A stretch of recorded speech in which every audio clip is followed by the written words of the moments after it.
Bonjour les amis, aujourd'hui je vous parle des problèmes de santé dans la région Indo-Pacifique, notamment les problèmes de pollution, de santé, environnement.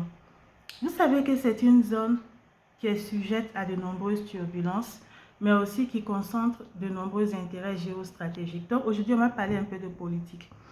Dans la région Indo-Pacifique, il y a des îles qui dépendent de la République française et les problèmes de santé qui sont liés à cette zone, à ces territoires français, concernent la France parce que c'est la France qui finance par son ministère de la Santé les politiques de santé là-bas.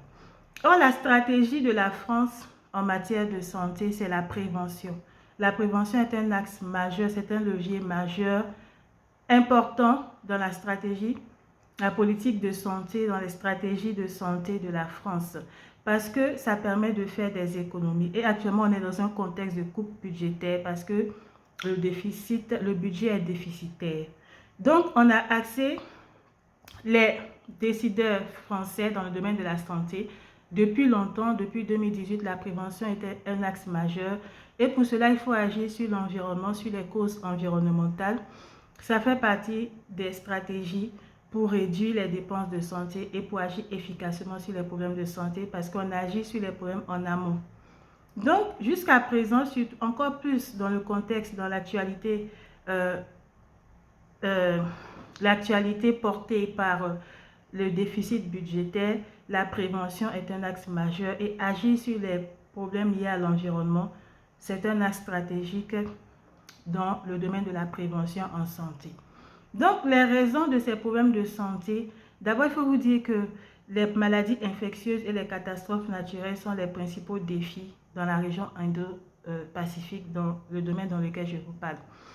Et dans ce cadre-là, la part de responsabilité, je coupe la poire en deux. Je la divise en deux. Il y a la part de responsabilité des populations locales et il y a la part de responsabilité des industriels. Parce que vous savez que, comme je vous ai dit, c'est une région de forte turbulence et d'exploitation des ressources naturelles. Il y a des activités pétrolières offshore qui libèrent beaucoup de gaz à effet de serre et ça entraîne un réchauffement climatique qui est responsable de l'émergence de maladies infectieuses par plusieurs facteurs, dont par exemple la destruction de l'habitat naturel des animaux sauvages qui ont des maladies qui viennent transmettre à des autres intermédiaires que les hommes vont aller consommer ensuite et ils vont se retrouver infectés par des maladies. Il y a beaucoup de mécanismes qui sont complexes qu'on ne peut pas expliquer dans une vidéo YouTube. Mais en tout cas, sachez que la prévention est importante pour réduire les dépenses de santé du ministère de la Santé et que agir sur l'environnement est un bon moyen pour agir pour la prévention. Et pour cela, il faut couper la poire en deux. Il y a la part de responsabilité des populations locales en termes d'impact négatif sur l'environnement. Par exemple, par le rejet anarchique des ordures ménagères. Voilà, quand ils rejettent de manière anarchique, il y a un gros problème d'insalubrité dans les îles. Pas toutes. Tahiti, par exemple, c'est une île propre. Mais il y a certaines îles où il y a un problème d'insalubrité. Donc, les ordures ménagères, par le fait des habitudes des populations, mais nous allons proposer des solutions. Quand elles sont rejetées de manière anarchique dans l'environnement, elles peuvent contaminer les sols. Les sols peuvent être contaminés par des bactéries, par exemple, ou même par des virus même, qui vont ensuite contaminer le sol, l'eau, la nourriture et transmettre des maladies infectieuses aux populations. Voilà pourquoi l'environnement, c'est une partie, c'est un exemple de la manière dont l'environnement impacte la santé et l'importance de prendre en compte les problèmes de santé dans une approche globale environnement, hommes, animaux. Pour le cas des animaux, les habitudes des populations, par exemple l'élevage, le fait qu'elles ne gèrent pas bien les déchets issus de l'élevage, ces déchets-là, par exemple les excréments des bœufs, peuvent contenir des bactéries comme celle de la tuberculose qui sont résistantes. La tuberculose bovine est particulièrement résistante aux antibiotiques utilisés dans le traitement de la tuberculose. Donc, quand ces déchets vont être rejetés de façon anarchique sur le sol dans la nature, ils vont contaminer le sol. Ensuite, le sol va contaminer la nourriture et l'eau. Et quand d'autres animaux, par exemple, vont aller faire, ça va être leur zone de pâturage, ils vont être contaminés par ces bactéries résistantes de la tuberculose. Ils peuvent contaminer ensuite les animaux domestiques et l'homme. Et ensuite, l'homme peut être contaminé directement par consommation de cette viande, de ce lait, ou dans l'environnement même, il peut être contaminé, par exemple, les professions qui travaillent en contact direct avec les animaux d'élevage. Donc voilà un peu. Par exemple aussi, quand les populations rejettent les ordures ménagères de façon anarchique, elles ont un problème d'insalubrité, elles vont, par exemple, sur certaines îles, on peut avoir des inondations dues les ordures ménagères déposées à ciel ouvert peuvent migrer par plusieurs facteurs, aller boucher les canaux d'évacuation d'eau qui ont été construits par les pouvoirs publics. Quand ces canaux d'évacuation d'eau sont bouchés, en cas de pluie, en cas de forte pluie, ça entraîne des inondations avec une recrudescence des maladies de l'eau sale, dites maladies hydriques comme le choléra. Donc ça, c'est la part de responsabilité des populations. Et qu'est-ce qu'il faut faire? C'est l'éducation. Il faut éduquer ces populations. Parce que ce n'est pas de leur faute. Elles ne connaissent pas les impacts de leur attitude négative sur l'environnement. Donc, il faut une éducation pour le changement de comportement. Pour cela, nous avons conçu des applications numériques, par exemple, pour l'éducation pour le changement de comportement. Dans le cas de la tuberculose, comment faire un zonage stratégique pour éviter le contact des troupeaux, avec certains animaux qui peuvent être dangereux, comment définir les cas contacts des personnes malades de tuberculose, comment définir, empêcher la transmission, des questionnaires pour la sensibilisation sur le traitement, sur les modes de transmission. Tout ça, c'est des applications numériques. Comment faire le suivi, des applications pour faire le suivi du traitement de tuberculose pour les populations qui sont dans des zones d'accès difficiles, etc., etc. Nous avons aussi conçu d'autres applications dont je vais vous parler dans la deuxième partie, qui impliquent la part de responsabilité des industriels. Parce que, et là, je reviens à l'émission des gaz à effet de serre, et aussi je vais vous proposer des solutions. Vous verrez que ces solutions sont parfaitement imbriquées dans ma vidéo précédente où je parlais d'e-fuels, où je vous disais que ce sont des énergies, c'est un carburant qui est produit par la synthèse de l'hydrogène vert avec l'azote ou avec le CO2. Et c'est bien pourquoi, parce que ce CO2-là, ce e-fuels-là, zéro émission carbone. Mais aussi, ce que j'ajoute aujourd'hui, c'est un point important, c'est que ce CO2-là, on peut le capturer et entraîner ainsi une décarbonation, participer à la réduction de l'émission des gaz à effet de serre. Et comment on peut capturer ce CO2? Je reviens aux industriels. Par exemple, dans l'industrie du ciment, c'est une industrie qui émet beaucoup de dioxyde de carbone, qui émet beaucoup de CO2, l'industrie du ciment. Mais quelle solution on peut apporter? Par une capture de ce CO2. On peut utiliser ce CO2 pour fabriquer du carburant issu de l'énergie électrique.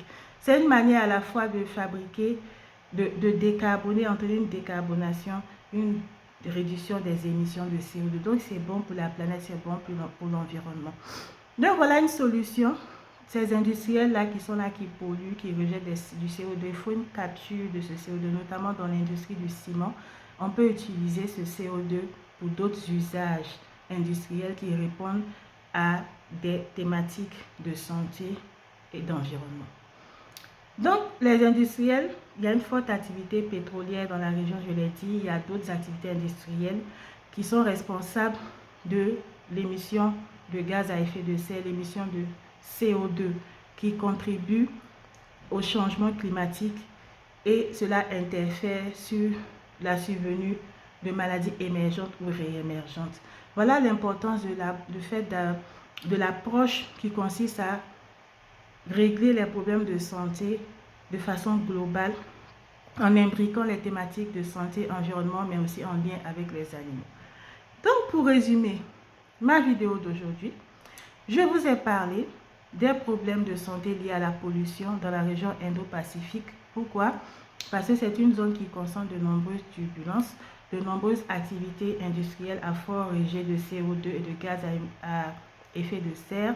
Et c'est une zone où la France, par exemple, dispose des territoires et le ministère de la Santé de la République de France est responsable de la santé sur ces territoires. Et le ministère de la Santé, la France actuellement, le gouvernement est dans une logique de réduction des dépenses.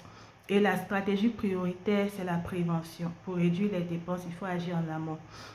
Et dans le cas de la réduction de ces dépenses, en agissant sur la prévention, le fait d'agir sur l'environnement et d'aborder la prise en charge de la santé de façon globale, santé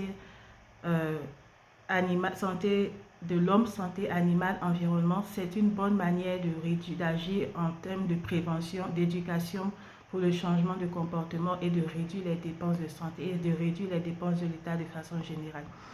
Pour cela, il faut couper la poire en deux, agir à deux niveaux. Au niveau des habitudes des populations qui sont dans un contexte d'insalubrité sur certains territoires, par le fait du rejet des ordures ménagères de façon anarchique. J'ai expliqué les conséquences sur l'environnement.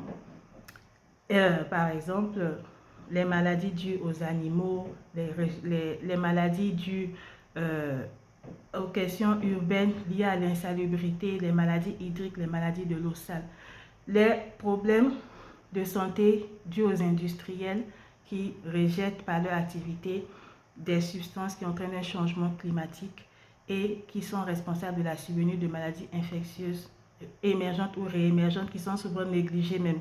Donc, comment agir en limitant, en réduisant l'émission de CO2 de cette industrie par la capture de ce CO2 qu'on va utiliser pour faire quelque chose de positif en le mélangeant avec l'hydrogène. Il y a des procédés pour fabriquer des e-fuels, des carburants de synthèse qui à la fois participent à la décarbonation et qui sont une alternative à d'autres industries